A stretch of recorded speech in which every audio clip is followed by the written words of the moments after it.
ये पहली दफ़ा हुआ कि जम्मू कश्मीर हमारे देश का ताज है, ताज की टोपी उतार दी गई, उसके 2 टोटे किए गए, और आज हम कहते हैं यार हमारी टोपी तो लगा दो, हमें स्टेटहुड पूरा दे दो, वो देने में भी उनको परहेज है।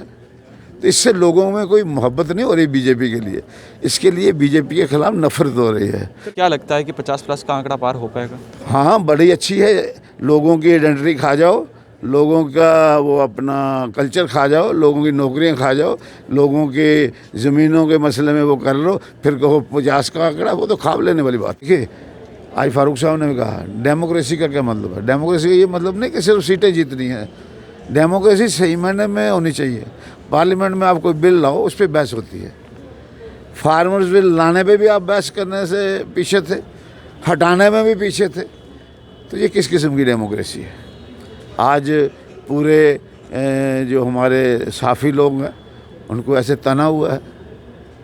यहाँ कश्मीर में तो कुछ लोगों से ऑफिस खाली करवा लिए, मतलब ये डेमोक्रेसी नहीं है। प्रेस भी एक फोर्थ पिलर है हमारे देश की। जो डेमोक्रेसी है ये पूरी दुनिया में इसका लोहा माना जाता है। अगर ये बातें करेंगे तो इससे डेमोक्रेसी कमज़ोर होगी और पूरी दुनिया में हमारा अच्छा नाम नहीं। आज के दिन आपने लद्दाख में डोमिसाइल बंद किया, तो ये भी बंद करो, यहाँ भी बंद करो, यहाँ भी आप परमानेंट सर्टिफिकेट दे दो लद्दाख की तरह। ये 2 यूटी इकट्ठी बनी और 2 कानून किस किस्म के। अगर आप कहते हैं देश में एक ही कानून रहेगा। हमारे साथ इस समय बातचीत करने के लिए नेशनल कॉन्फ्रेंस के सीनियर नेता मौजूद है अजय सड़ोत्रा जी। इनसे बातचीत का रेजोल्यूशन रखा गया है नेशनल कॉन्फ्रेंस की तरफ से। ये कहा गया है कि 370 और 35 है और इसके साथ राज्य के दर्जे की बहाली की मांग की गई है। इसी सब पर बातचीत करना चाहेंगे, इनका क्या कुछ कहना है। सर, कल भी इसी चीज़ की मांग की गई और लगातार नेशनल कॉन्फ्रेंस जो है 370 की मांग कर रही है और भारतीय जनता पार्टी कहती है कि ये मुंगेरी लाल के सपने हैं और इसको गंगा में बहा दिया गया है। 370 अब कभी भी वापस लौट कर नहीं आएगा। आप किस तरह से देखते हैं? देखिए, ये सुप्रीम कोर्ट में पिटीशन पेंडिंग है, इस पर कुछ बोलना मुनासिब नहीं। जो सुप्रीम कोर्ट फैसला करेगी उसके मुताबिक सामने आएगा। तो बीजेपी लगातार तंज कसती है नेशनल कॉन्फ्रेंस पे, वो कहती है कि ये 370 वापस नहीं लौटेगा और कहीं ना कहीं गद्दार पार्टी है। नेशनल कॉन्फ्रेंस ने सिर्फ जम्मू कश्मीर को लूटा है, सिर्फ परिवारवाद किया है। बात यह है कि जहाँ तक नेशनल कॉन्फ्रेंस का तल्लक है, नेशनल कॉन्फ्रेंस अवामी पार्टी है। अगर आप नया कश्मीर प्रोग्राम नेशनल कॉन्फ्रेंस का पढ़ें, आपको पता चलेगा सही लोगों के दिलों की बात हुई है। आज तो नया कश्मीर आज भी बात कर रहे हैं, नया जम्मू कश्मीर बनाना है। पार्लियामेंट में कुछ कहा था, ज़मीन पे कुछ भी नहीं। क्या लगता है कि नया जम्मू कश्मीर है? ये भी ख्वाब है, हसीन ख्वाब मुंगेरी लाल के।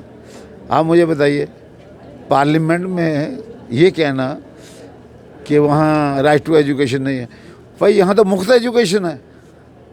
हिंदुस्तान में आज के दिन कहीं भी शायद मुफ्त एजुकेशन नहीं है, यहाँ तो मुफ्त एजुकेशन है। 47 से जब शेर कश्मीर शेख महमूदुल्लाह चीफ मिनिस्टर थे, प्राइम मिनिस्टर थे, तो ये आप कैसे कह सकते हैं कि वो नहीं है, अपने राइट टू इन्फॉर्मेशन नहीं। यहाँ राइट टू इन्फॉर्मेशन एक्ट था हमारा।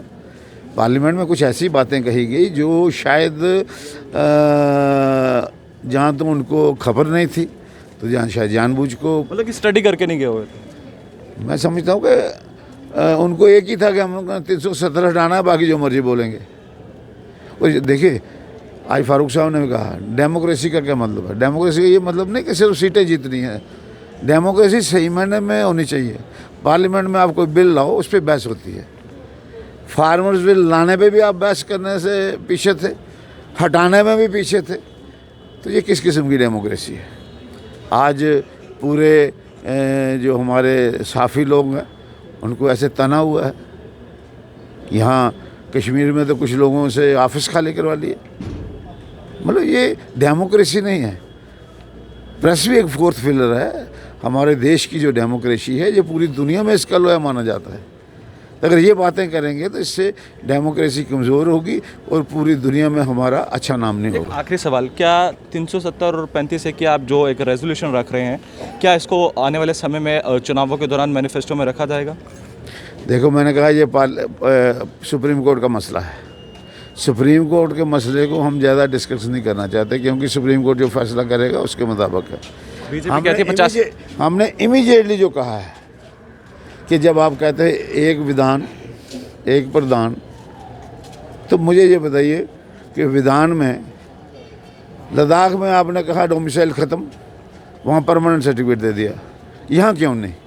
हम कहते हैं 370 का फैसला होता रहेगा वहाँ सुप्रीम कोर्ट में, मगर आप जो डोमिसाइल है उसको कैंसिल करिए और परमानेंट रेजिडेंट का सर्टिफिकेट। राज्य जो राज्य है मतलब स्टेट जो है उसी तरह से बननी चाहिए।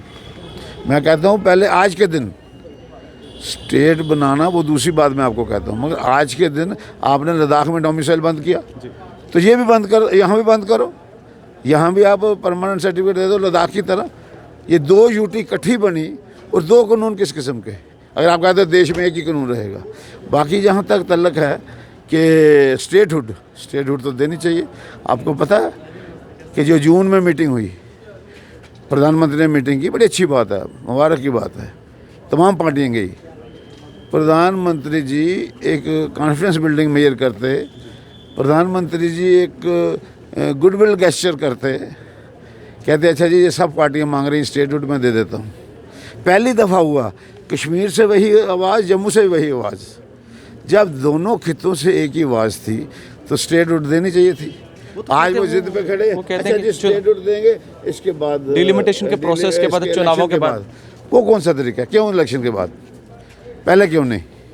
क्या लगता है आपने हमारी छीनी है, आपने कोई हमें खराद में नहीं देनी, आपने छीन ली हमारी। क्या लगता है पूरे 50+ का आंकड़ा पार हो पाएगा?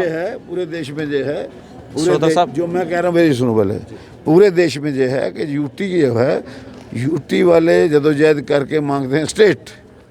ये पहली दफ़ा हुआ कि जम्मू कश्मीर हमारे देश का ताज है, ताज की टोपी उतार दी गई, उसके 2 टोटे किए गए और आज हम कहते हैं यार हमारी टोपी तो लगा दो, हमें स्टेटहुड पूरा दे दो।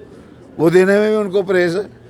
तो इससे लोगों में कोई मोहब्बत नहीं हो रही बीजेपी के लिए, इसके लिए बीजेपी के खिलाफ नफरत हो रही है। तो क्या लगता है कि 50+ का आंकड़ा पार हो पाएगा? हाँ, बड़ी अच्छी है। लोगों की आइडेंटिटी खा जाओ, लोगों का वो अपना कल्चर खा जाओ, लोगों की नौकरियां खा जाओ, लोगों के ज़मीनों के मसले में वो कर लो, फिर कहो 50 का आंकड़ा, वो तो खाब लेने वाली बात है। चलिए, हमारे साथ श्रोता साहब बात कर रहे थे। उनका साफ तौर पर ये कहना है कि कहीं ना कहीं बीजेपी के जो 50+ का आंकड़ा है वो सिर्फ एक सपना है और कहीं ना कहीं वो सपना जो है पूरा नहीं हो पाएगा। तब तक के लिए आप बना रहे JK 24/7 के लिए। कैमरा पर्सन शुक्रिया। धन्यवाद।